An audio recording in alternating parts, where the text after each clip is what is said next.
Brittany Drexel disappeared on April 25th, 2009. When a person disappears without a trace, often the most critical information is hidden in their actions and words from the days before they vanished. Brittany Drexel's last known whereabouts may hold the clues to what happened to her. A teenager from Rochester, New York, sneaks away for spring break without her parents' permission. Brittany, she liked to play both of us. You know, if mom said no, dad said yes. Being a 100-pound, pretty teenage girl, that's not an area where you want to be by yourself. While walking back to her hotel, she suddenly vanishes. I knew something was wrong. I knew that there was a problem of 30 minutes going by without talking to her. Have recent problems at home pushed her to the breaking point? That was a warning that I need help. What or who could have led Brittany so far from home? Where's my little girl? Is my little girl being tortured? Did my little girl get hurt? I met Brittany, I believe I was 15, she was 14.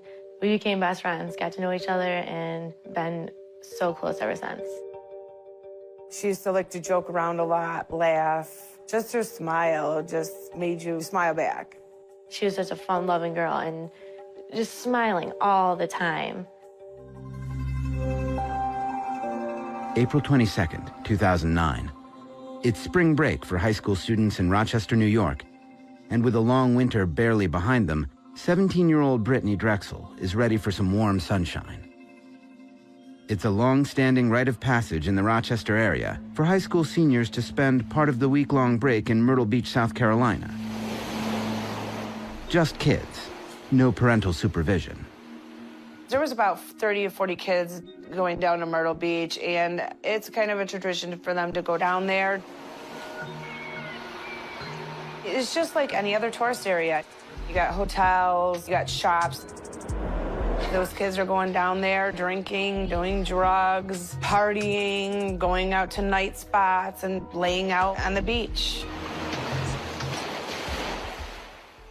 Brittany, a high school junior, is friendly with some older kids who ask her to join them for the trip down to Myrtle Beach. She had asked me if she could go to Myrtle Beach, and I had told her no. And I also told her, you need to talk to your father. I know he wouldn't have allowed her to go, but, you know, she still needed to talk to both of us. And, you know, Brittany, she liked to play both of us. If mom said no, dad said yes. Dawn and Chad Drexel have recently decided to divorce. Their separation has taken a toll on Brittany and her two siblings. That Tuesday, Dawn called, 8-ish or something at night. Said, your daughter's not listening to me. She's bringing up this spring break. She wants to go down.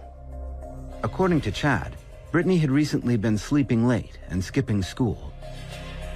In his mind, it was no time for her to be going on vacation without parental supervision. So I told her, Brittany, what's going on? Why are you telling your mother that you want to go to spring break? You're not going anywhere. Silence. She didn't say nothing. Do you understand me, Brittany? Yeah.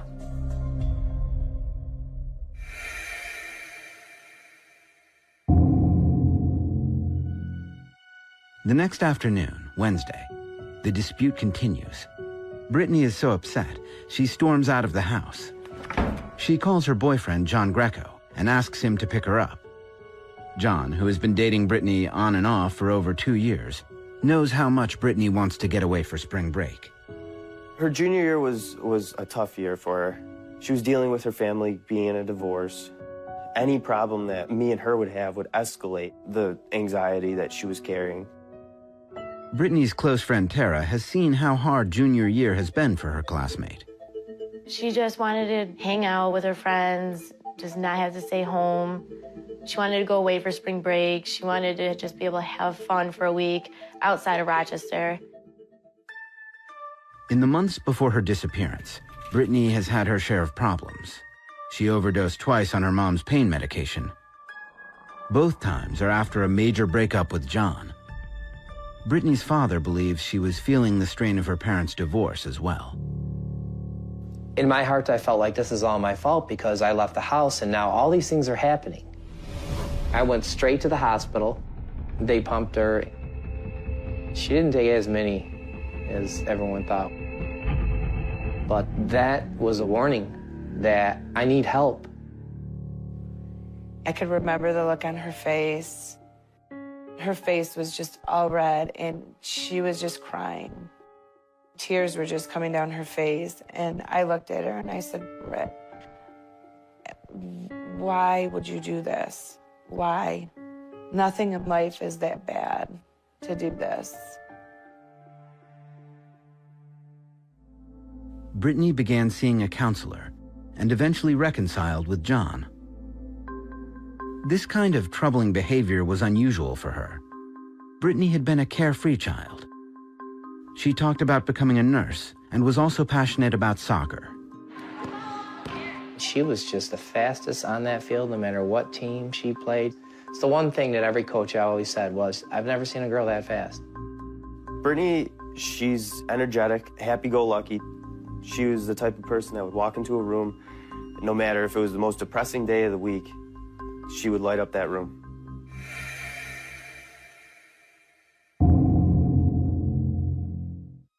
But Brittany's fun-loving spirit is dampened on Wednesday, April 22nd, when her mother refuses her request to go to Myrtle Beach for spring break. Brittany vents to her boyfriend, John, after leaving the house in a huff. When Brittany had told her mom that she wanted to go to South Carolina, her mom, obviously being a parent, said, no way, you're not going to South Carolina. You're 17 years old. And Brittany retaliated. She got into a fight with her mom. Brittany gave me a call. I came and picked her up and took her to her friend's house. Later that day, Brittany makes one last request to go to Myrtle Beach. Well, she had to call and apologized how she acted that day. She says, Mom, can I go to Myrtle Beach? And I told her no. And she goes, why? And I said, Brittany, because first of all, I don't know the people that you're going with. I said, there's no parents. And I said, something's gonna happen. And I said, I don't want anything to happen to you. Brittany then proposes a new idea for her spring break. She asks her mother if she can spend the rest of her vacation at a friend's house nearby. Her mother agrees. Brittany promises to stay in touch by cell phone over the next few days. But in reality, Brittany makes very different plans, which she shares with her boyfriend, John. She said, you know, a bunch of my friends want me to go down to Myrtle Beach with them. And I told her, I think it's a good idea. I think you can get away from Rochester. I think it would do you good if you go down to South Carolina for 3 days. Because really, in my eyes, what was going to happen in 3 days? Coming up, Brittany's boyfriend's words come back to haunt him. I knew something was wrong. I knew that there was a problem of 30 minutes going by without talking to her. Days before 17-year-old Brittany Drexel disappears, she has an emotional fight with her mother, Dawn, who has refused to let her go to Myrtle Beach, South Carolina for spring break. Frustrated, Brittany asks to spend the rest of her vacation instead with a friend who lives nearby her home in Rochester, New York. Her mother agrees. But Brittany has no intention of staying in upstate New York. She decides to make the trip to Myrtle Beach, South Carolina, over 14 hours and 6 states away. She visits her boyfriend John at work before leaving. It's a difficult memory for me to think about because I had that running in the back of my head, just as everybody does when they're saying goodbye to somebody for a period of time. I think, you know, what if this is the last time I see them? What if something happens? But then I pushed those thoughts to the side and thought, it's only 3 days.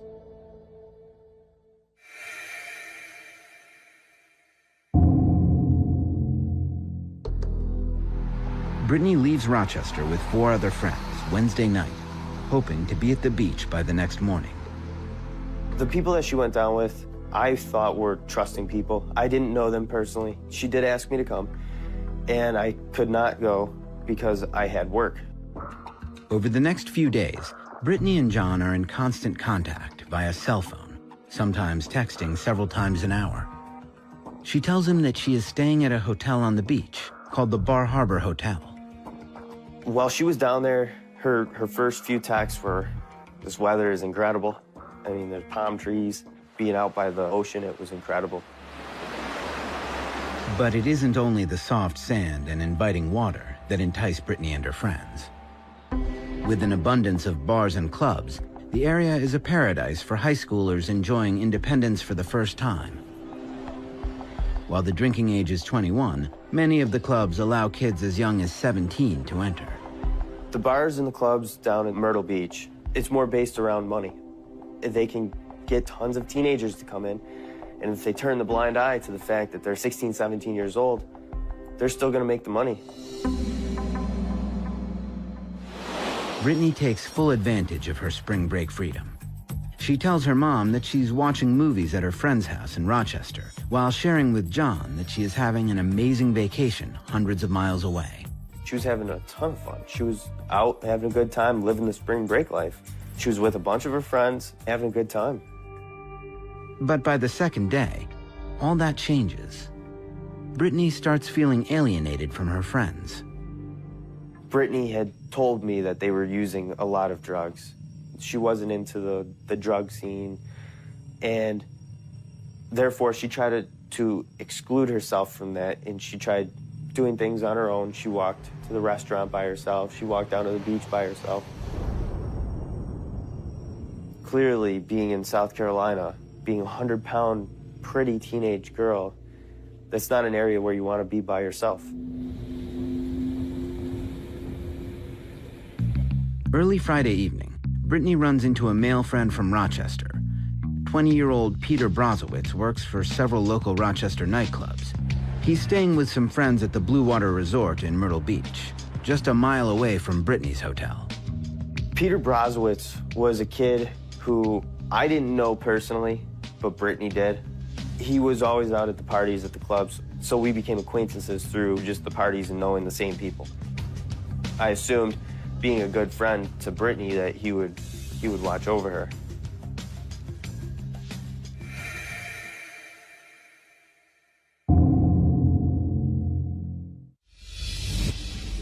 On Saturday afternoon, Brittany's mom and sister, thinking that Brittany is at her friend's house in Rochester, call to say that they just bought her a new pair of soccer cleats. They ask about her plans that day, now that the weather has suddenly shot up into the 80s, unusually warm for Rochester in April. I asked her where she is, and she says I'm at the beach. Now, it was a decent day here in Rochester, and I thought she was at Charlotte Beach. Charlotte Beach in Rochester is just 20 minutes from Brittany's house. Dawn still believes that Brittany is nearby and is being supervised by her friend's parents. I had talked to her and also had to talk to a parent. She had put someone on the phone, I don't know who that was, and, said that it was okay for Brittany to stay there. And I asked Brittany what she had planned on doing later. And she said, well, we're gonna go over to my friend's house and we're just gonna watch movies and not do too much of anything. Brittany tells her mom that she'll return home the next day and thanks her for letting her spend the past few days with her friends. She goes, I'll see you tomorrow, and then I love you. And I said, okay, I love you too. And then we hung up. A seemingly normal conversation will soon take on tragic significance. It becomes the last time Dawn talks to her daughter before she disappears. Meanwhile, Brittany decides to meet up with her friend Peter. Before she goes, she borrows a pair of shorts from one of her friends. At around 8 o'clock, Brittany texts John en route to meet Peter at the Blue Water Resort. She continues to report that she is having a miserable time and that she is looking forward to coming home the next day. She hated being down there, and she didn't like the people she went down with. Shortly after arriving at the Blue Water Resort, Brittany receives a text from her friend saying she wants her shorts back so she can wear them that night. Annoyed, Brittany tells Peter she has to walk back to her hotel, which is over a mile down the road. She texts John as she leaves. And it was, I can't wait to come home. I can't wait to see you. I'm so angry at everybody down here. I said, I think that you should have a good time. Just try to relax. It's your last night. Try to enjoy it. You're down there anyways. You might as well try to enjoy it before you come home and get back to school. Brittany and John text each other as she leaves the Blue Water Resort. But then, something strange happens. She stops responding to his messages.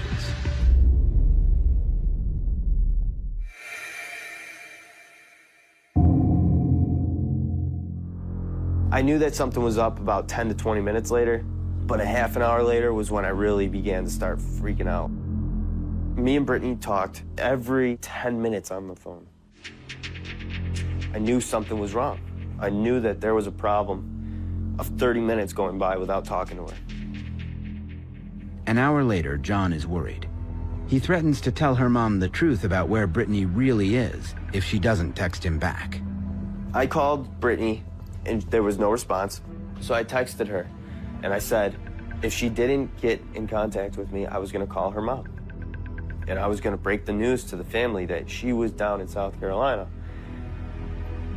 A couple minutes went by, she didn't text me back, didn't call me back.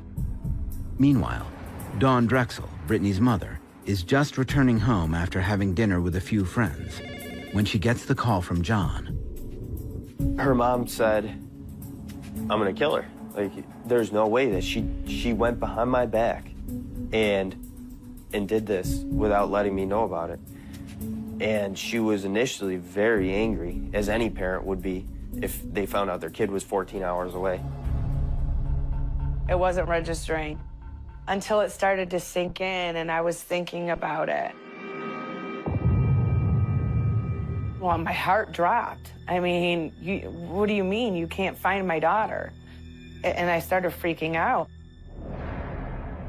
As soon as Dawn gets off the phone with John, she desperately tries to get in touch with Brittany. When we were first texting her and calling her that night that she went missing, it would keep ringing and ringing and ringing, and then it started just to go to voicemail.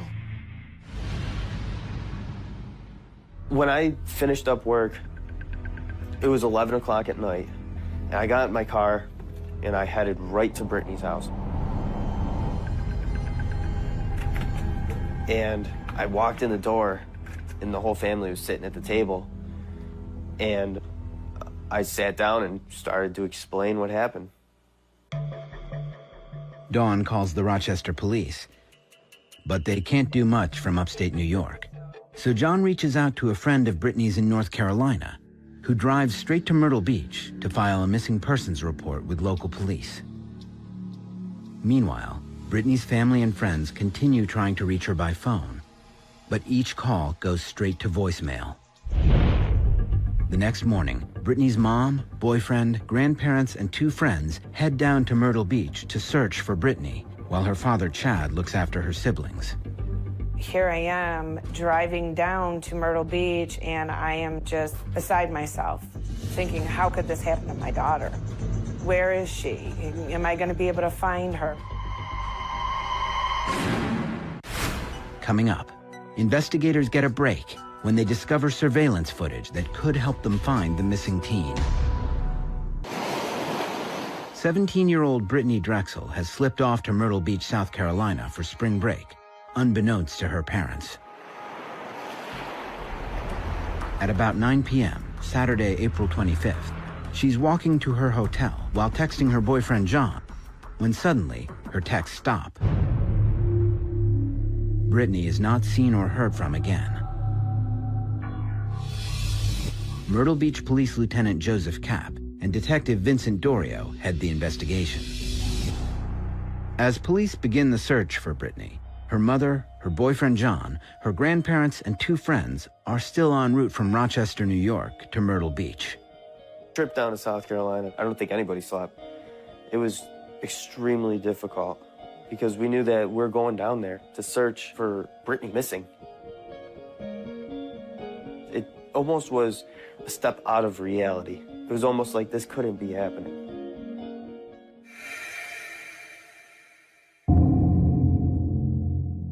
Brittany has been missing about 12 hours. Myrtle Beach police launch an intensive search, fanning out in all directions from the hotel where Brittany was last seen. They canvass beaches and local hotels, looking for possible leads.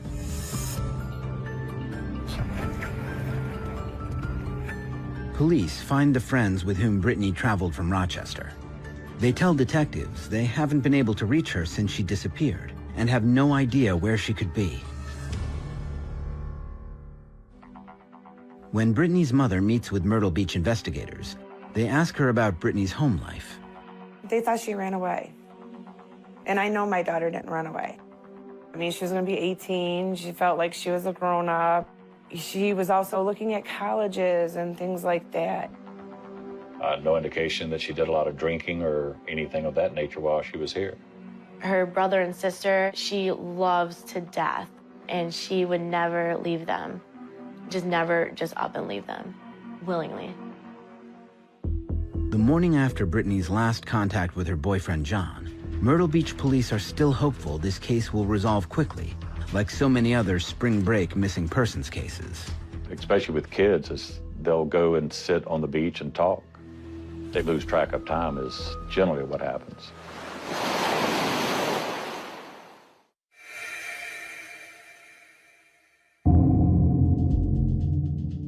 Detective Dorio and Lieutenant Cap begin to work a lead. They learn that Peter Brozowitz, the young man Brittany went to see the night before, left town with his buddies at about 2 a.m. that morning, about 5 hours after Brittany vanished. It appeared that they had left suddenly in the night. They had forgotten clothing and they didn't get a deposit. And I mean, these contributing factors appeared to be very, very suspicious.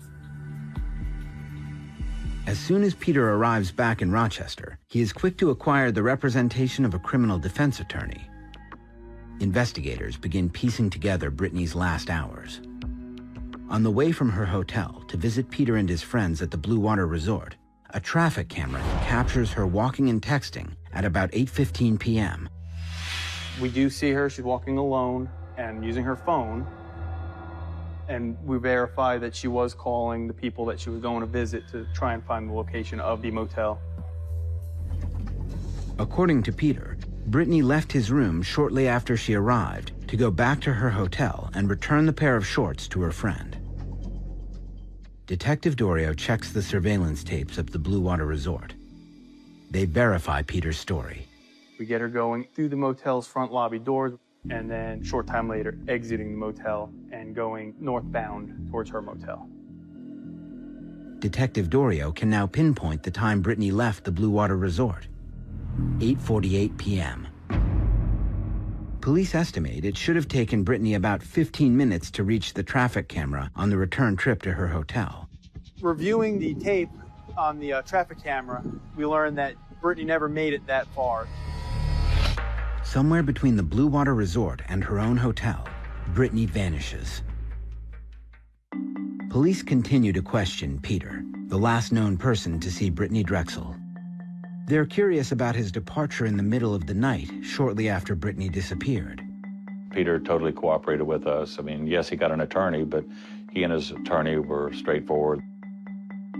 Peter tells them one of his friends was pressured by his mother to return to Rochester as soon as possible. We followed up on all the information, what they told us they had done. After investigating Peter's story, police find no evidence that he and his friends had anything to do with Brittany's disappearance. Unfortunately, investigators have no other leads on what may have happened to her, but they do obtain Brittany's cell phone records. What they find is not what they expect. The last known location of her cell phone is over an hour away in a very unwelcoming area. Coming up, is Brittany still alive? It's the most horrific thing you would want to go through as a parent.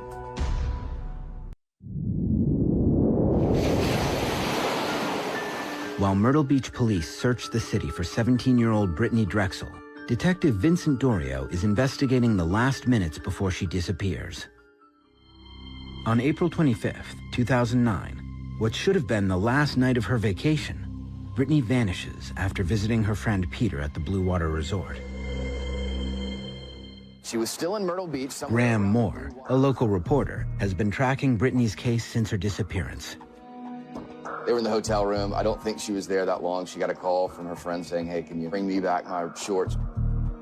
She left there, from what I understand. She was texting with her boyfriend.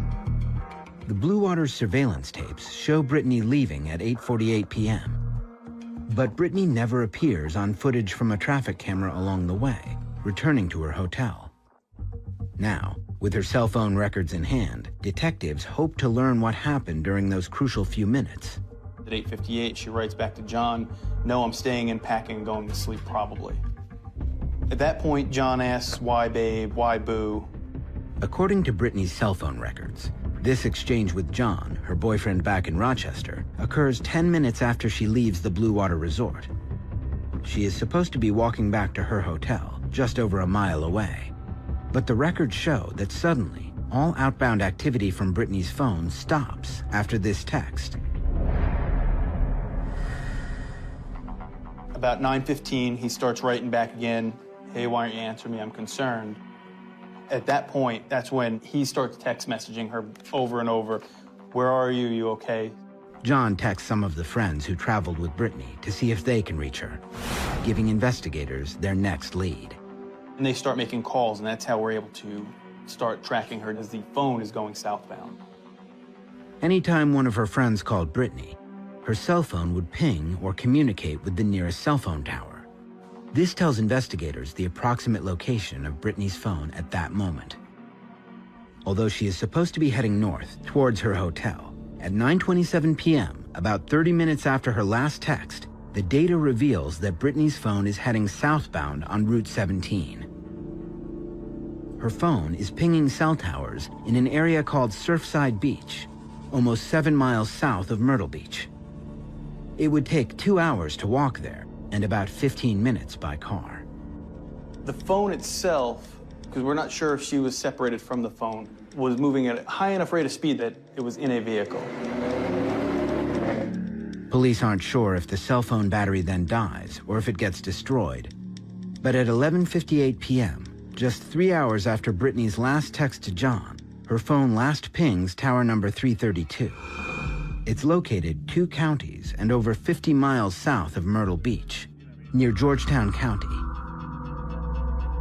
If you look at the timeline of the cell phone, made this 50-mile trek in a relatively short period of time. So it wasn't like it meandered down through the night. That cell phone made a beeline for Georgetown County. The area is near the North Santee River, around the Pole Yard boat landing. It's an isolated, rural spot. This right here is off the beaten path. There's nothing but country surrounding this area.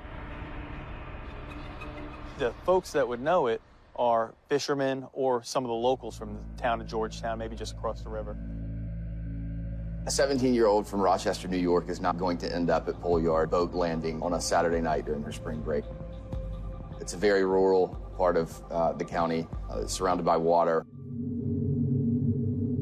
Myrtle Beach police launched their search here, in the area covered by cell phone tower number 332.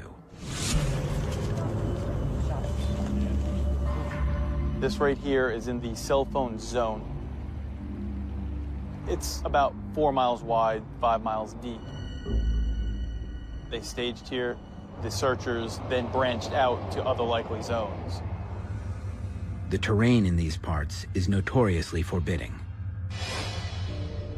We have alligators in the river. There are wild hogs, plenty of snakes, lots of biting insects. It's not a very hospitable place for anybody to be at. You can't imagine the conditions searchers had to go through. Flies the size of golf balls. Very hot, very humid, very thick brush. A lot of dangerous wildlife.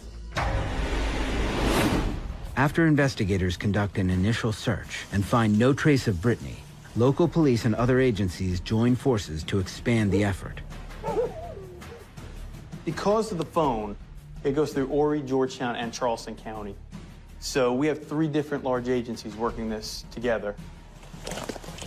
Georgetown and Charleston furnished their boats with their sonar, and we checked the rivers. Charleston County had their helicopter there. They did a massive ground search.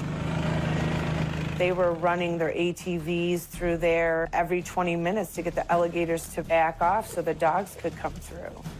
They had 6 shooters with their dogs because of the boar. I mean, it was just very dangerous.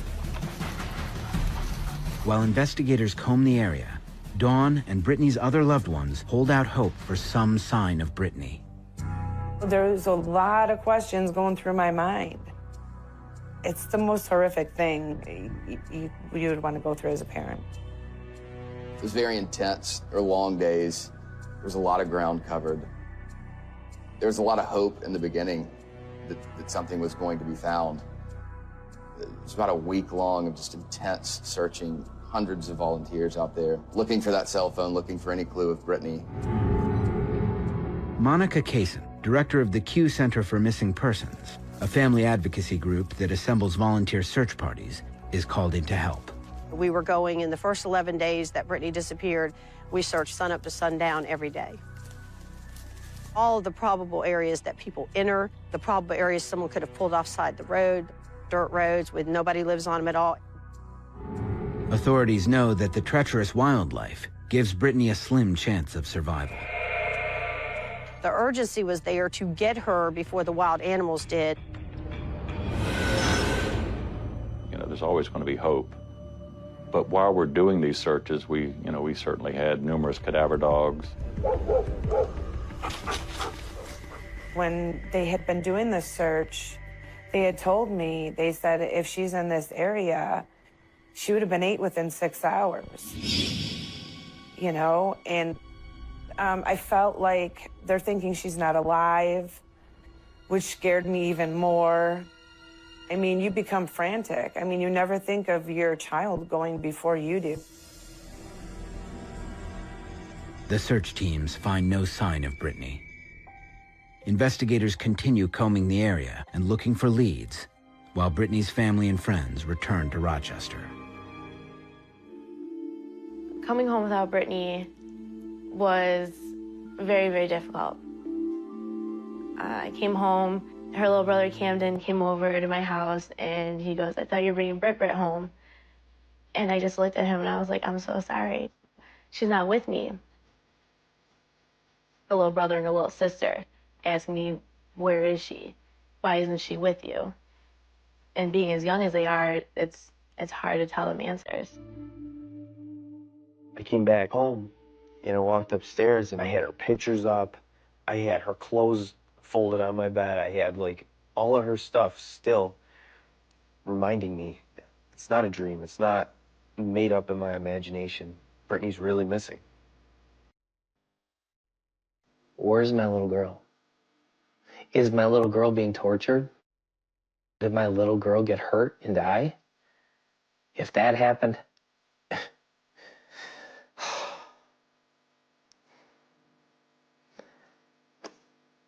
how do I explain it to my little one? How do I do that? Daddy can keep you safe from that. How do I do that? I just tell her that I will be here for you, that I'm not going to leave any of you guys.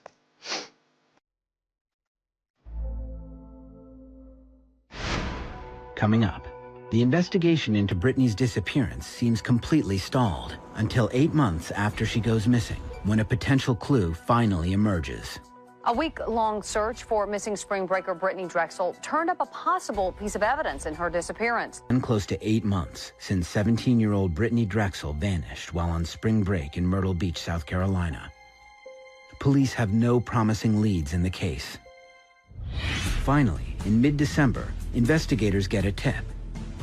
It prompts them to search an area just north of where they had previously traced Brittany's cell phone. They scour the banks of the Santee River, surrounded by swamps and alligators. The Georgetown County had asked us to check out an area that was a tip called in. We went over there to check it out. During that search, we were notified that the sunglasses were found.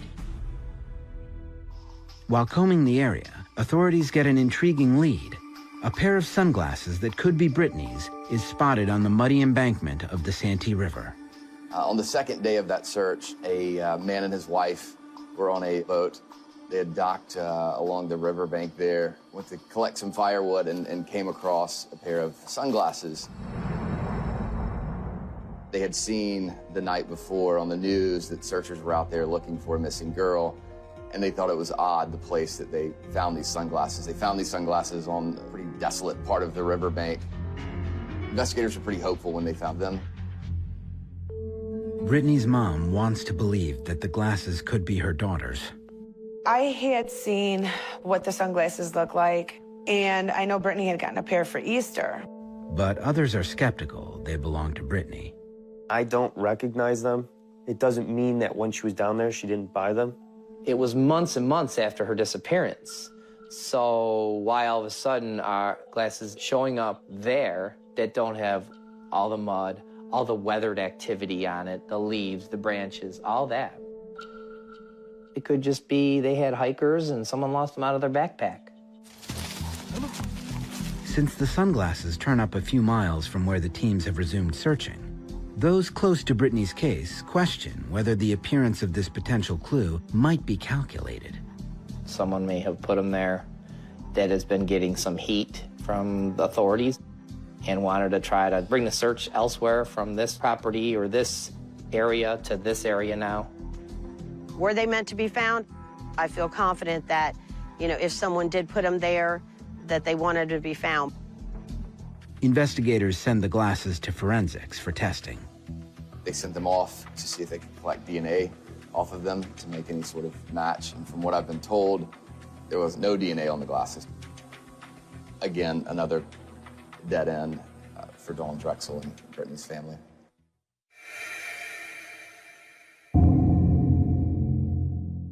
In early April, a few weeks before the one-year anniversary of Brittany's disappearance, police announced that they have identified 3 to 4 persons of interest in the case. The people that we're looking at, I feel really good about. All of our little pieces of evidence, they haven't been tied in yet, but they're all pointing in the same direction, towards certain people. Detectives will not reveal more information, yet they say they now believe this is no longer a missing persons case, but a homicide. However, Detective Dorio still needs more to file charges. Just a matter of time now before everything gets put together and we can say, yes, here's a solid arrest. While investigators continue pursuing the case, Dawn Drexel has her own theory and believes Brittany may have been abducted. I think Brittany's still alive. I think somebody's holding her against her will. I've heard a lot about human trafficking. Anybody can be a trafficker. That person could be somebody that you meet and become friends with. It could be somebody that promises you, a modeling career, or you can make this much money, or anything. If you know Brittany, if you're close to Brittany, you gotta watch out for her. You cannot let her just walk around by herself because she thinks that nothing can hurt her. She's too trusting of people, and you need to watch out for her. However, authorities are skeptical that this is a human trafficking case. We've got no indication. We've had no history. Most of your human trafficking, they target victims where there's a language barrier, and generally where human trafficking takes place, it continues to take place. We've had nothing prior or since that would be an indicator. Human trafficking in South Carolina is not a problem that I know about, at least. Being from South Carolina, you never hear about human trafficking. We can't eliminate it, but it's certainly not at the forefront of our investigation. In an effort to generate new leads in the investigation, police released to the media a new and important piece of evidence. There is some new information in the disappearance of a New York teenager who vanished nearly a year ago on a spring. A video of Brittany Drexel, shot just 24 hours before she disappeared. Hey, Brett. What? A college student from the Midwest, who had also been vacationing in Myrtle Beach, shot this video on the night of Friday, April 24th, after befriending Brittany along Ocean Boulevard. There were some kids that were antagonizing her because she was a really pretty girl. Some kids were yelling at her and antagonizing her, and so she asked some kid, will you walk with me so that they stop yelling towards me? They talked and they went to her motel room, and he did a short video clip of her while they were talking. And it was confirmed that it was, in fact, Brittany. Investigators verified that the student has an alibi and has no knowledge of Brittany's whereabouts. Once he was aware that he had video, he and his family contacted us and relinquished the video to us. Brittany Drexel has yet to be found. The video receives national attention.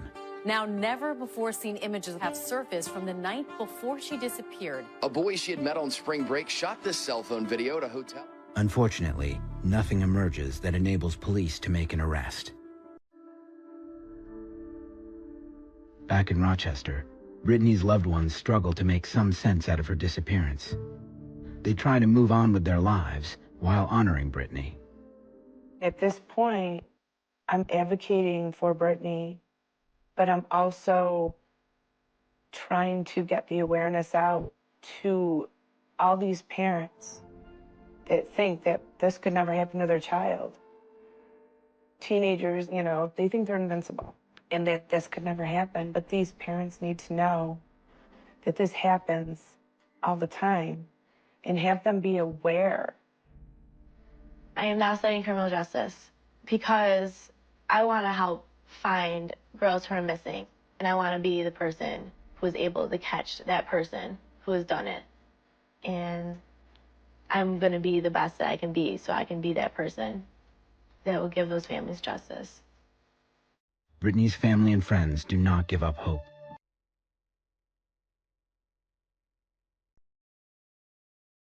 To our souls and wish her to come home. Obviously, it's my little girl, but this isn't about me. This is about her brother and her sister. They need her. We all need her, but they need her. We need Britt back home. We really do. I just miss her a lot. We don't know what happened when she walked out of that hotel and she walked up on that boulevard. Was somebody following her? Was somebody planning on her, my daughter? Just not knowing.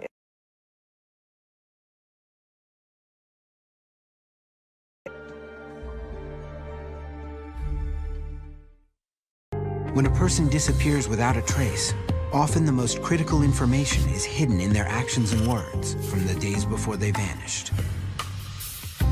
Patricia Biola's last known whereabouts may hold the clues to what happened to her. A devoted New Jersey housewife and mother of two inexplicably vanishes in the middle of a routine school day. Everything appeared the way it would on any other given day. Her pocketbook with all her personal belongings was in the house, and she was gone.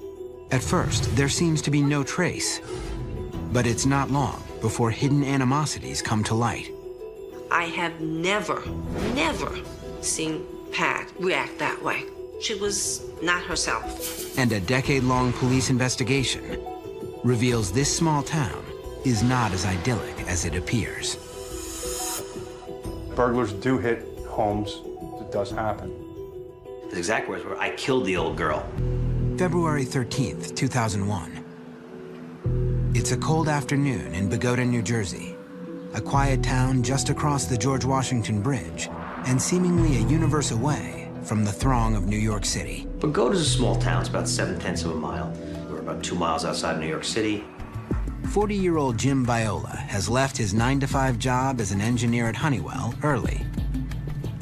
As he navigates traffic from Morristown to Bogota, he thinks of his wife, Pat, who's probably at home preparing dinner, as she has every day for the last 14 years of their married life together.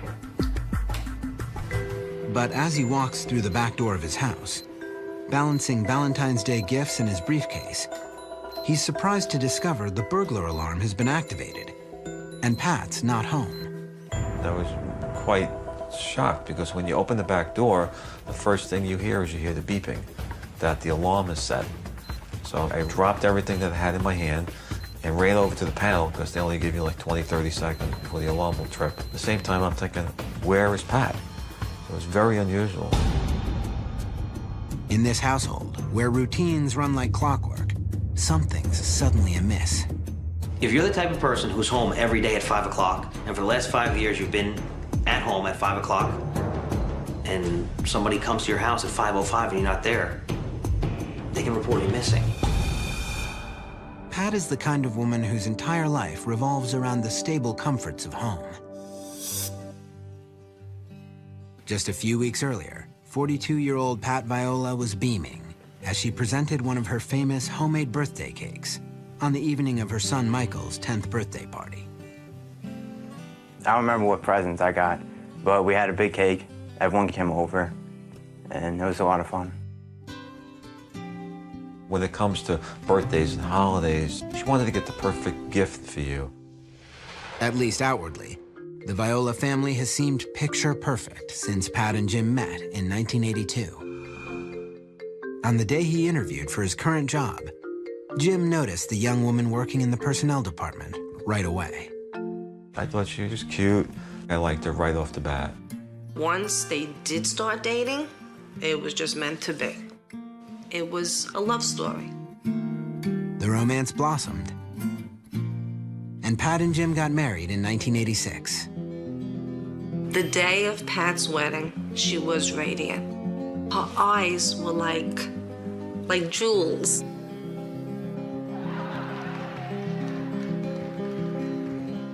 The Violas quickly have 2 children, a girl and a boy. Yeah, we're just living the dream, I guess you could say. Pat and Jim assume life will always be this sweet.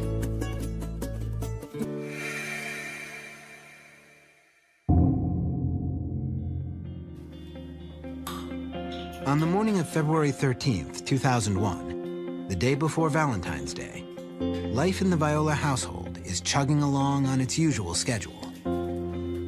There's not a single hint of the upheaval that will ensue later that afternoon. February 13th was an everyday for the Viola family. They were up early, they had to get 2 kids ready for school, and Jim had to go off to work. And I remember seeing Pat that morning. She seemed to be a little bit down, maybe. She wished me luck a couple times, and she just sounded a little sad. But to Jim, Pat's mood isn't extreme enough to make him worry. Plus, he's focused on a big presentation he has to give at work that day, and he's out the door by 6:30 a.m. 13-year-old Christine and 10-year-old Michael are packed and ready to leave for school by 8:15.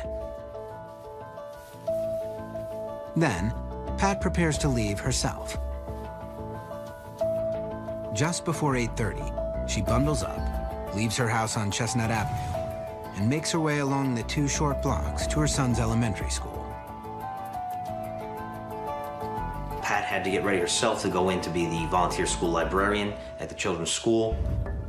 Pat has been working at the library for over 2 years and relishes the opportunity to be around her children during the day. The library was just like any other day at the library. She went, she did exactly what she was supposed to do.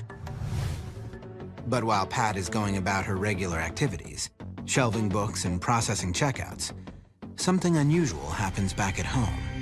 Well, at some point during the morning, the house alarm went off. They do have a house alarm, and it went off. The alarm company follows protocol. They try Pat at the house, Jim at his office, and then Pat's mother, who lives nearby. Pat's mother leaves a worried message for her daughter at home. The alarm company call is also routed through to the Bogota police station. Our officers responded like we do on every other house alarm. They checked, they looked for the windows, they checked the doors. The officers went, they checked all the areas, nothing appeared to be damaged or bothered, and they called back in service. Meanwhile, Pat continues working, unaware of the alarm. She has a cell phone, but she rarely uses it, so no one tries to call her at the library. At about 11:40 a.m., a mailman waves to Pat as she walks home. Inside the house, she hears the message from her mother about the alarm and calls her back to reassure her that everything seems fine. The phone call to her mother was the last time that we could actually document someone had spoken to Pat. About an hour later, Pat does one last traceable task. According to a report from the security company, she performs a reset on the house alarm at 1:11 p.m. All alarms have codes, and only certain people would know those codes, so it's not like you could just walk into somebody's house and guess a code and punch it in correctly. If you punch it in wrong, the alarm will go off again. Because of the tripped alarm that morning, Pat would have needed to reset the system in order to use it again. So it does prove that she's in the house at 1:11 p.m. But after that, we really don't know what happened.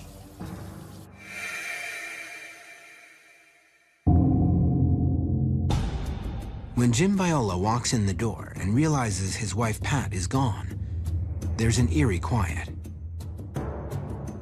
As Jim surveys the house, the scene begins to look even more bizarre. Pat's coat is gone, but her purse is sitting on the counter. When Jim searches the bag, he's baffled by what she left behind. Her pocketbook with all her personal belongings, her cell phone, ID, and her keys was in the house, and she was gone. Also on the counter is a single key. It's the key the family uses to bolt the back door, and until now, it's always been lodged in the door's deadbolt. Pat has also failed to take something crucial with her, medication that she must take twice a day. You're telling yourself this can't be happening. She has to be around somewhere. Coming up, the Viola family is astounded to discover an unknown side of Pat. I remember Pat walking in the door here. She was not herself. Viola has just returned home from work at 4:30 on a bitter cold February day. The house looks to be in its usual pristine order, but his wife of 14 years, Pat, is missing.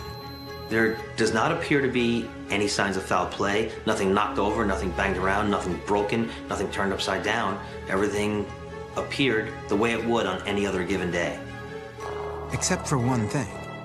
Pat's purse with all her personal belongings is still in the house, including medication she takes twice a day for epilepsy. Pat Viola had been diagnosed with epilepsy at the age of 12. By 2001, she'd been living with the disease for 30 years, and she knew how to handle it. But every once in a while, maybe once or twice a year, she would take a seizure. Pat keeps her condition under control by being vigilant about taking her medication regularly. It's now almost 5. Her next dose is due in a few hours, and if she misses it, she'll be at risk for a seizure. Jim goes to pick up the kids who have been playing at friends' houses. But when he returns, 45 minutes later, Pat's still not home. I didn't panic just yet. It's possible that she had gone out to the local store to go shopping for Valentine's Day gifts, or maybe even taking a bus to the mall. Jim pulls out the local bus schedule. He knows she didn't drive anywhere because a few months earlier, her driver's license had been taken from her.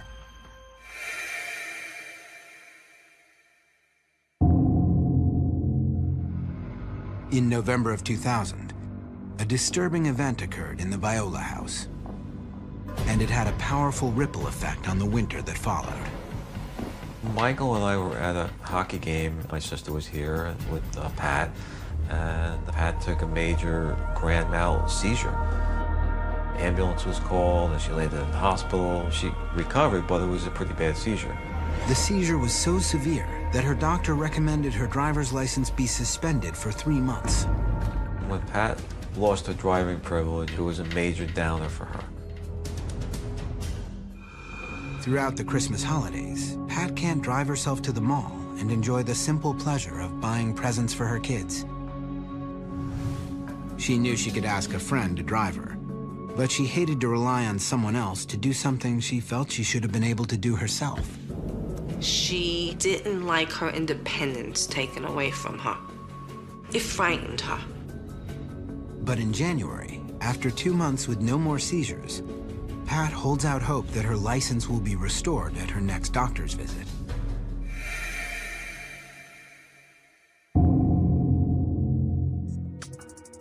One week before Pat Viola vanishes, she goes for a follow-up appointment with the doctor, where she receives disappointing news. They took another blood test. The doctor said, the blood test looks pretty good, but we would like you to go another 3 months without driving. That's like a shot to the stomach.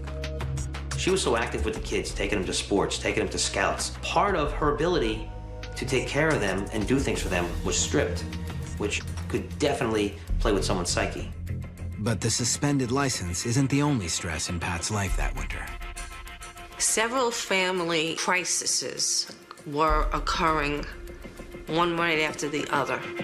Jim's mom took ill, and it was extremely difficult raising two children, going back and forth to the hospital, and maintaining regular household chores. Adding more tension to the mix, Jim's sister Donna recently moved in with the family after a rough breakup with her boyfriend. It was actually Pat that mentioned to Donna, you know, if you want to stay with us until you're on your feet, no problem. But as the winter wears on, it becomes tiresome for Pat to take care of yet another person. Donna smoked, and she used to smoke in the house. After Donna would leave to go off to work, Pat would go downstairs and vacuum up and make it smell real nice again. And I guess this was a nuisance. On February 12, 2001, Pat is cleaning up Donna's bedroom and spots something maddening. Cigarette burn marks on the guest bedspread. Pat was very worried about this. Well, you don't want to have the house burned down. Pat agrees to talk to Donna about the burns the next morning, as there is no time to discuss the issue that night. The whole family is expected in Brooklyn at a party thrown by good family friend Toinette Fazio Markowitz. Pat and Toinette had been the best of friends from just about the moment they met on a double date with their husbands. They were very tight. I guess you could say they loved each other like sisters. When you find somebody that's a friend to you 24 hours a day, no matter what, that to me is a sister. And that's what it's all about.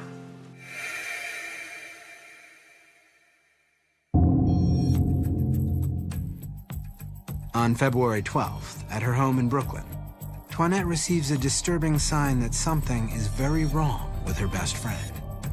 I remember Pat walking in the door here. She looked so pretty. Makeup was perfection, but she was not herself. Upon entering the party, Pat tells Toinette she needs to speak to her urgently in another room. Away from all the party guests, Pat begins crying and says something is wrong, but it's too complex to go into now. She asked me please not to go away on vacation for President's Week with the plans that I had. She asked me instead if she and I could go so we could talk, that she needed to take care of something. Toinette's shocked, but she promises to plan a getaway with Pat, anywhere she wants to go. Then, Pat says something that sends Toinette reeling. She asks her to please look after the kids, no matter what happens. At that time, I cried into her, and she just said to me, I can't discuss it now. But it's important enough that I need you to be there to listen to me. And I could tell by her voice that it was important. Shaken, Toinette cancels her vacation that very night. Thrown by the cryptic conversation, she calls Pat early the next morning to follow up.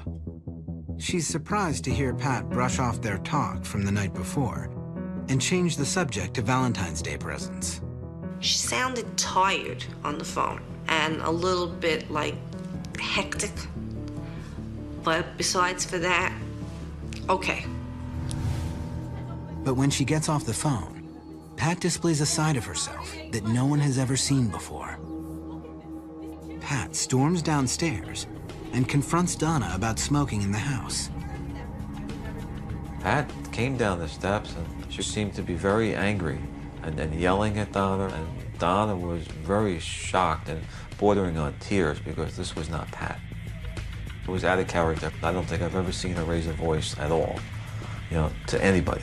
Donna described her like a raving maniac. I have never seen Pat react that way. Were cigarette burns really enough to cause such an outburst? And what was it that she so desperately needed to tell her best friend? Coming up, the police embark on an urgent hunt for any trace of Pat. If the person is in some type of distress, all those minutes and hours really count. It's February 13th, 2001. Mother of two, Pat Viola, normally a creature of habit, has been missing for several hours. Nights descended on her home in Bogota, New Jersey, and her husband Jim is growing alarmed. As the night goes along and you don't get any answers, and obviously, you're getting extremely worried.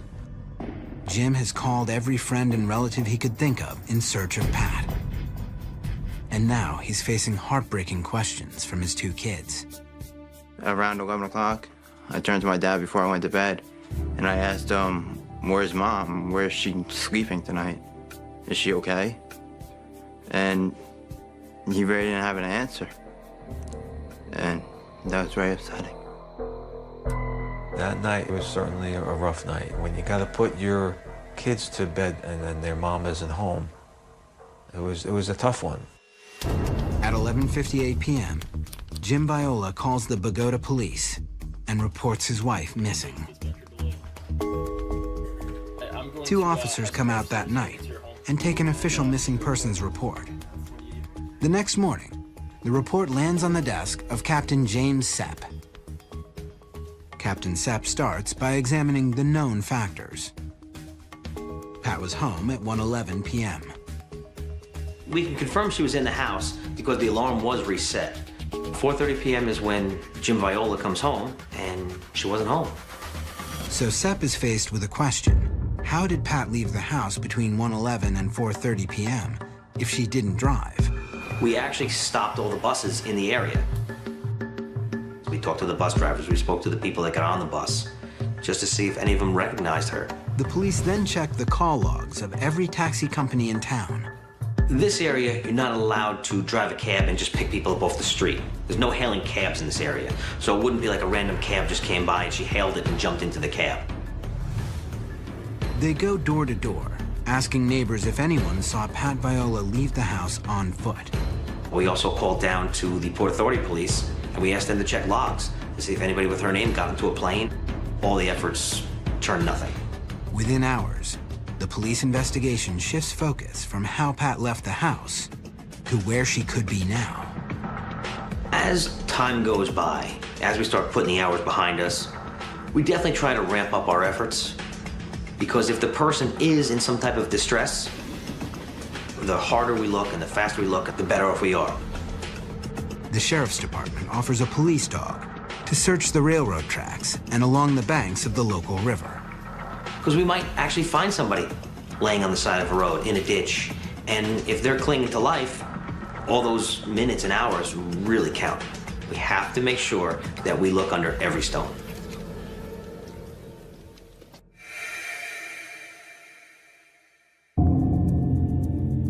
The search for Pat Viola has been ongoing locally for 3 grueling days. And now, the police need to branch out. After a certain point in time, we have to start broadening our investigation. And anytime that you broaden your investigation, you're going to have to look in places where you might not ordinarily want to look at. The Bogota police organize an aerial search to cover more ground. We had a helicopter up in the air, and they had a special device that checks for heat. It scans the area, and if there's a body laying somewhere in brush, it'll see that there's heat in the middle of an area. After the aerial search reveals nothing, Captain Sepp examines clues regarding Pat's mental state at the time of her disappearance. When he hears about the argument with Donna and the conversation with Toinette, he considers a grim possibility. We did take a look at the suicide angle, and we found information that very well may fit into the pattern of someone who'd commit suicide. The George Washington Bridge, which spans the Hudson River, is just a few miles away. The bridge has a notorious reputation for attracting people who are suicidal, but Sepp quickly rules it out. No one in that time frame had jumped off the bridge, and if someone did jump off the bridge, they would have recovered the body from the river, and that didn't happen. However, if you go a little bit further north on the Palisade Interstate Parkway, there's an area commonly called the Cliffs. What you see is what appears to be a nice sheer rock face wall. The rock wall is choked with undergrowth, and it often takes years to recover the bodies of those who've jumped there. There's trees, there's a forest down there, and the trees actually kind of grow backwards in towards the land. But this potential suicide location doesn't add up either. Although these cliffs are just 5 miles from her home, Pat had no way to get there. She didn't drive, and the police investigation shows she never called for a cab. What's more, everyone who knows how devoted Pat is to her family says the notion that she would commit suicide is preposterous. There's only one answer to the question. You know the feeling when you give birth to your child and you hold the baby for the first time? She was always there for the children. She's not the type of person to walk away. It's just impossible for her to do such a horrible thing. Meanwhile, back on Chestnut Avenue, Pat's kids have no choice but to continue with their daily lives. I went to school. I couldn't really concentrate in school because that's what I was thinking about, like where she was and where she was sleeping. The first week that my mom disappeared, it was like a nightmare. Your worst dream is your mom, and she's not here, and I'm only 10 years old. And it was just hard to comprehend and understand what happened. Desperate for any lead, Captain Sepp begins to examine the case for signs of foul play. With missing person cases, we always want to talk to the person who reported them missing. There's somebody that has their system and their patterns down. They would also know how to hide or disguise things so that we wouldn't find them out. So we had to speak to Jim Viola. The police call Pat's husband Jim into the station. Investigators are intrigued to discover that records at Jim's office show he took the afternoon of February 13th off from work. Why? Where was he? If we think that you have information that you're hiding from us, there's only one way to get it from you, and that's to go at you 110%. We had to actually nail down his whereabouts and all his actions surrounding those dates and times. I took off the afternoon from work and went shopping for Valentine's Day gifts because that was the next day. And your wife goes missing in the afternoon that you decide to take off from work. You know, they question that, of course. Unfortunately, we have to question everything. It was a tough interview. They have their methods of talking to you. And I'm bringing their emotions up and I'm bringing their emotions down, and I'm just trying to find a kink in the armor, if there is one. And after speaking with him and having other detectives come in and interview him and give him a polygraph, there were no kinks in the armor. We checked every angle. Anything that he told us, we proved or disproved. The police put any doubts about Jim Viola's story to rest. But they're still stymied as to what happened to Pat. 2 weeks pass, and the case seems hopelessly stalled. So Jim Viola and Toinette Markowitz decide to take matters into their own hands. Coming up, Jim and Toinette track down a lead suggesting Pat could be nearby and in distress. And the girl amazingly remembered that Pat was there, and she saw her.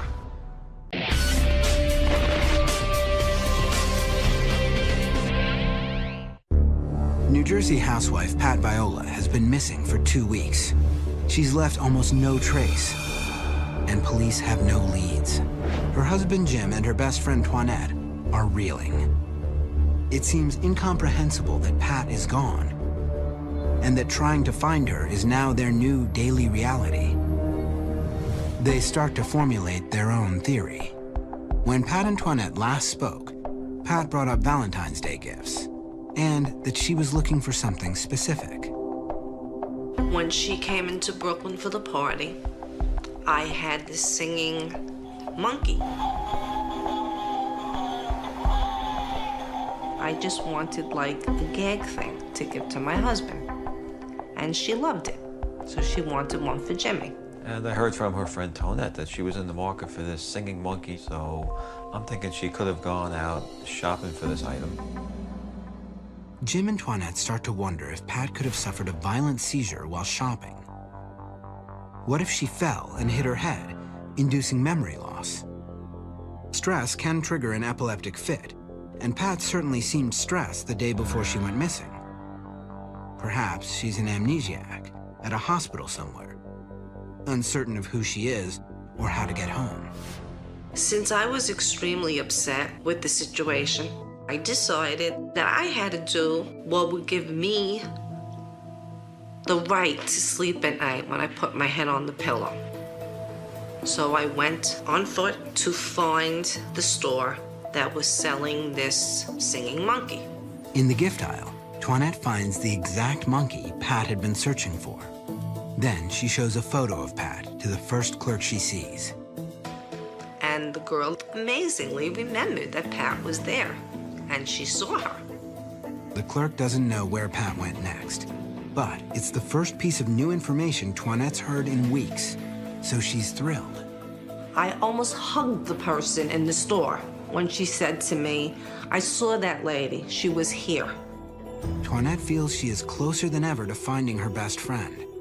She calls Jim with the news. Jim is standing by to investigate what he believes happened after Pat left the store where the clerk saw her. He takes photos and video of Pat to every single local hospital. I was very hopeful that the search of the area hospitals might find her because I really thought that was a good theory. But to his great disappointment, no one remembers seeing Pat. Captain Sepp is less surprised. He believes if the amnesia theory was valid, Pat would have turned up quickly. Medical centers are all about the bottom line. If they have a patient that has no information and is lost and they have no one to turn them over to, they're going to notify the local police. The local police will then enter the person that they find into the NCIC system. And it would come up with a hit. We would get a match. Both the police and the Violas are running out of theories to test.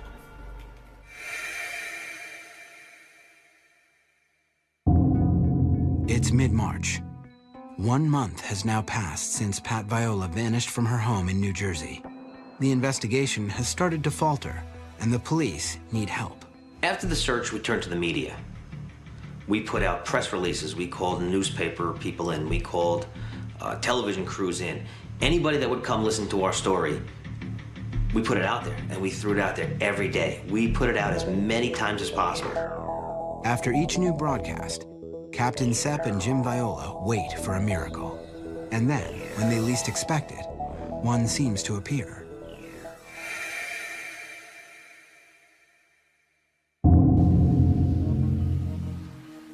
A man is driving through the Poconos mountain town of East Stroudsburg, Pennsylvania. We had an article in the Pocono Record with Pat's photo in it.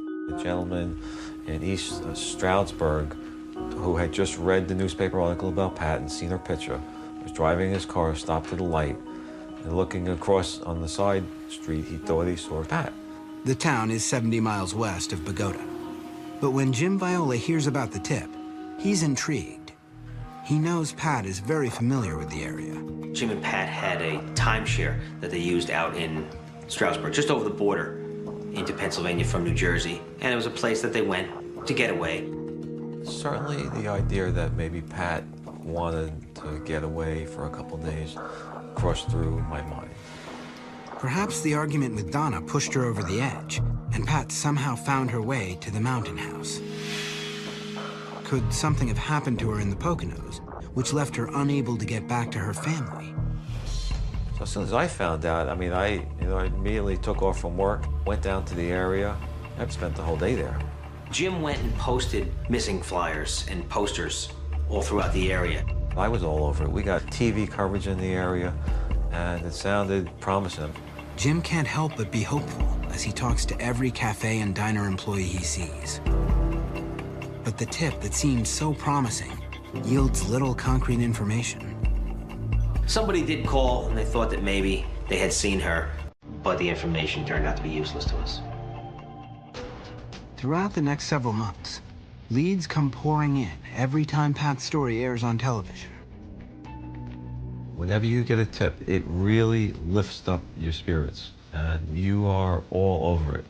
Over the next year, Jim and his family live through the emotional ups and downs of dozens of sightings and tips.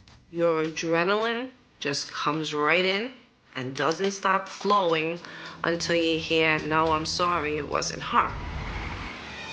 Coming up, a horrifying call sends police scrambling in pursuit of a murderer.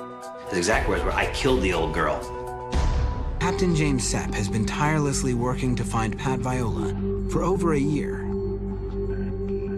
Well over a year into the case, he received a startling phone call. I was working one night in the detective bureau, and my phone rang. And a gentleman on the other end just came right out and said, "I killed Pat Viola." His exact words were, "I killed the old girl." It really piqued my interest, although the person did say one thing that was very odd. "I have her driver's license." Well, she didn't have her driver's license. The comment makes Captain Sepp wary.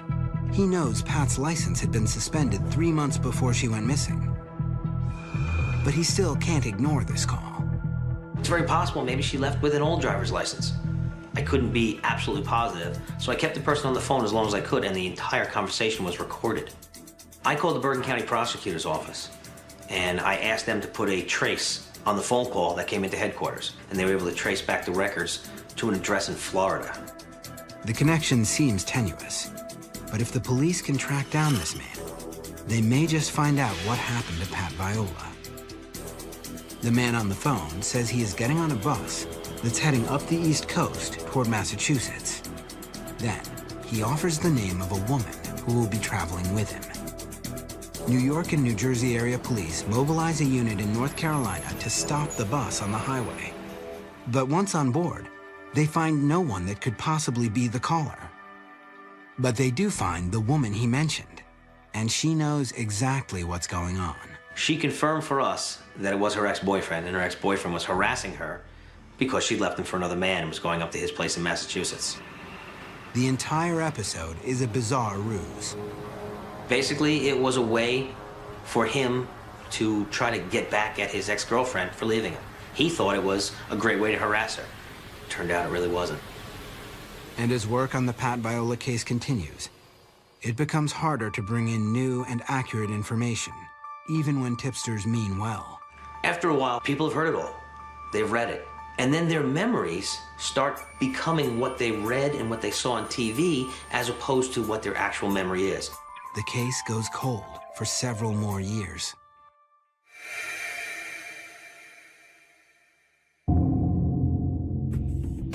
Ten years after Patricia Viola vanishes, a private investigator named Gary Miko is in his home office in New Jersey.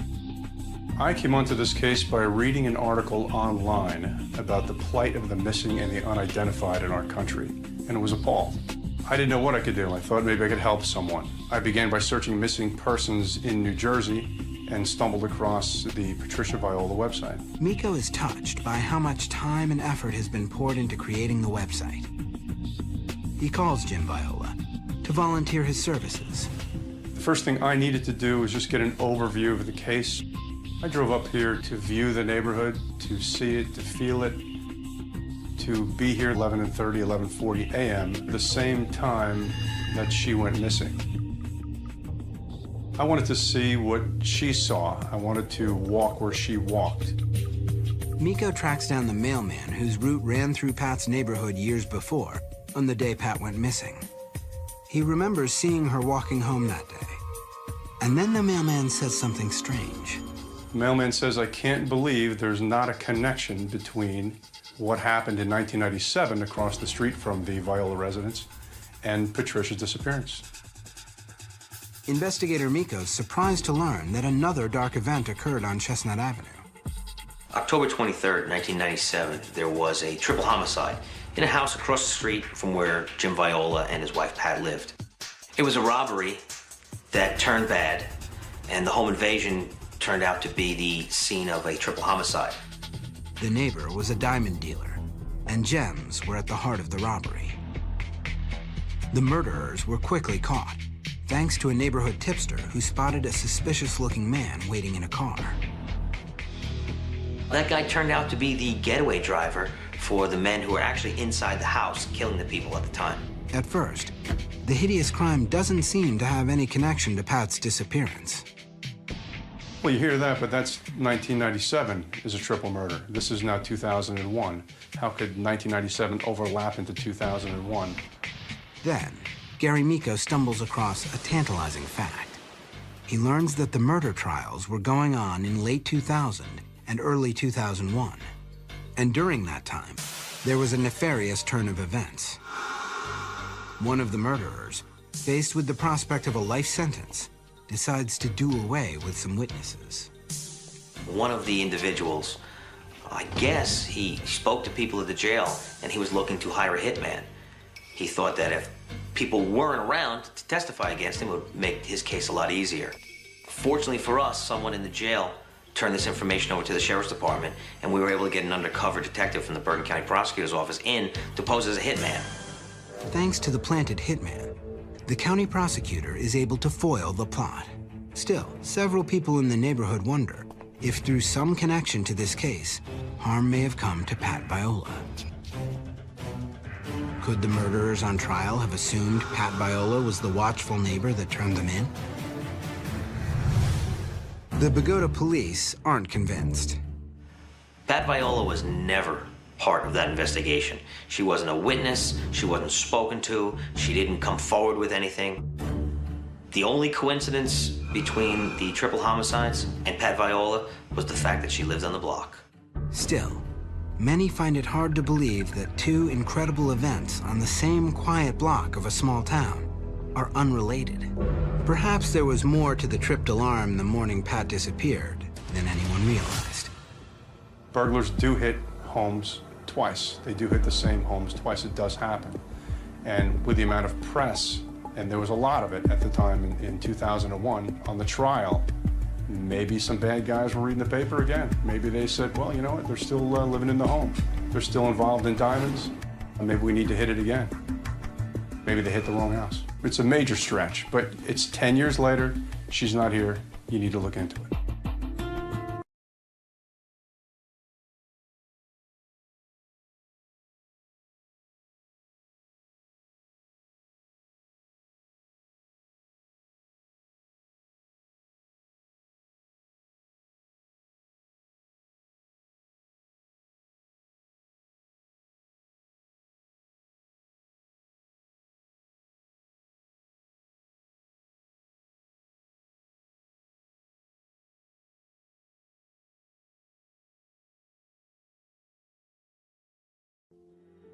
In the summer of 2010, a national missing persons group called Jim with an offer to help.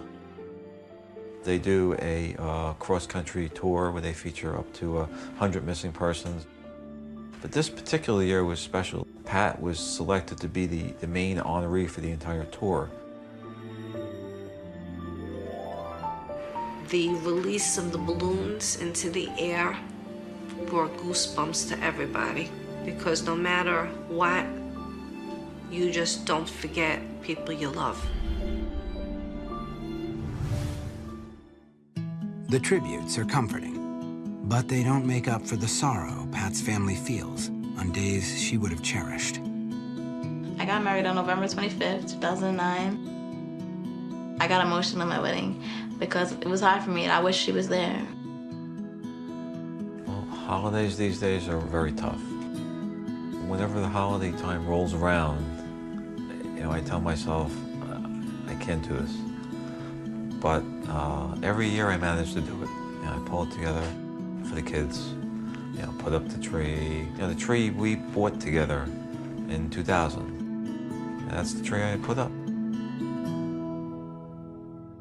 For families of the missing, it's not just holidays that are difficult. I think about my mom every day, especially when I'm with my kids. Everything you do, it's on your mind. You don't want to do anything else.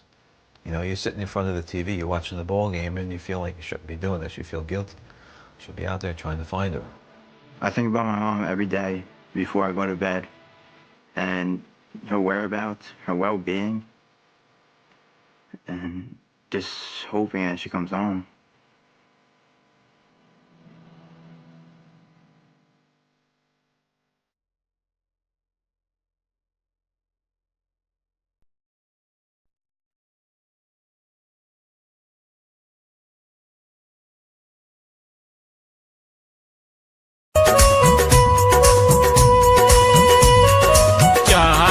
आड़े उसन जवानी ते मान के आ दिलदारा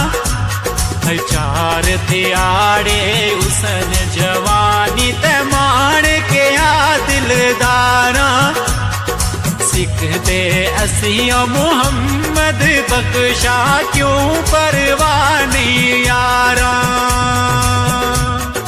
सिखते असियों मुहम्मद बख्शा क्यों परवानियो यारा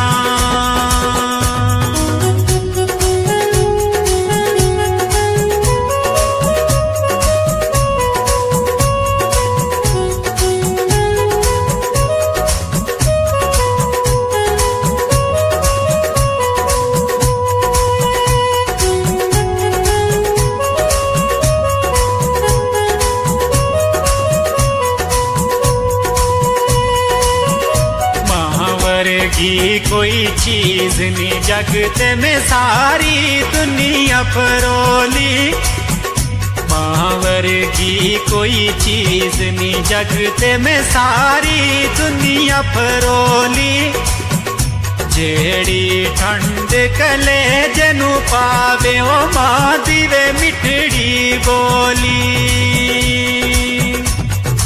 जेड़ी ठंड कले जनु पावे ओ मां दिवे मिठड़ी ओ बोली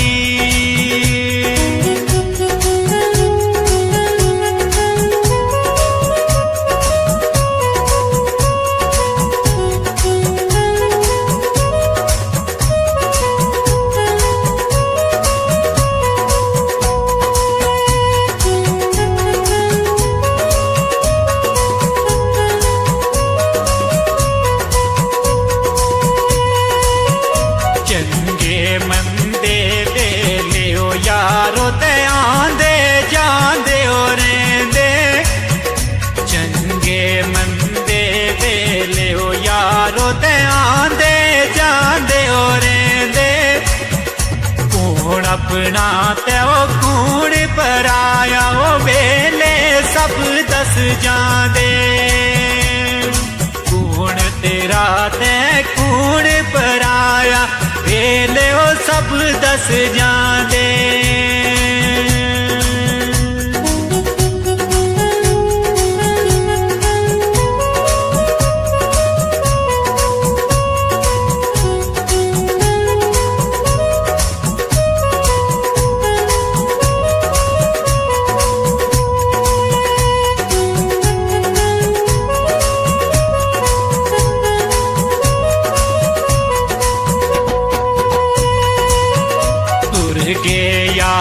मोहब्बतां वाले ते नाल ही ले गए आसे तुर के यार मोहब्बतां वाले ते नाल ही ले गए आसे दिल नहीं लगदा वे यार मुहम्मद जाए केड़े ओ पासे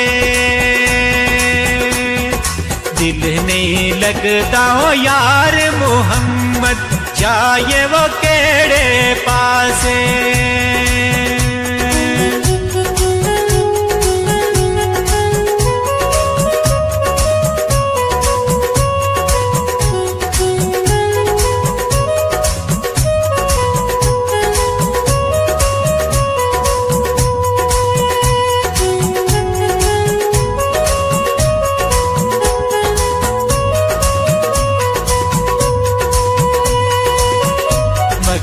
शिकारी करे ओ त्यारी ते बार चरेंदे आयरना मगर शिकारी करे ओ त्यारी ते बार चरेंदे आयरना तो चढ़िया उस टैना वे ओढ़क जो जमिया उस मरना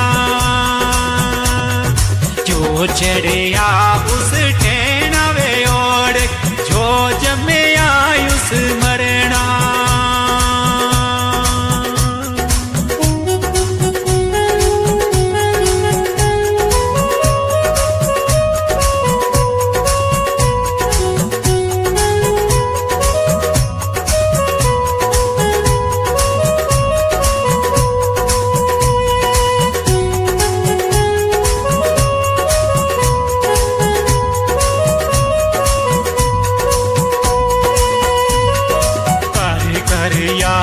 सजन नू खांदे ते पुन पुन जिगर नवाले कर कर याद सजन नु खांदे ते पुन पुन जिगर नवाले शरबत मांग प्यारे वे अथूं पीवण जहर प्याले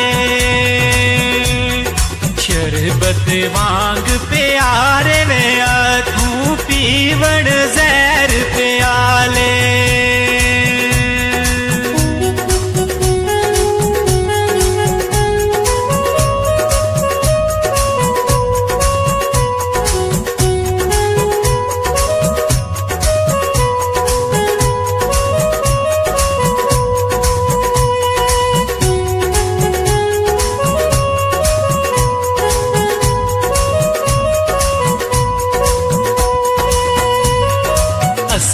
तुसां कद रल मिल पैना ते पैण हमेश जुदाई असां वे तुसां कद रल मिल पैना ते पैण हमेश जुदाई रोवण फुल मोहम्मद बख्शा रजना शाख अडाई रोवण फुल मोहम्मद बख्शा वे रजना शाख अडाई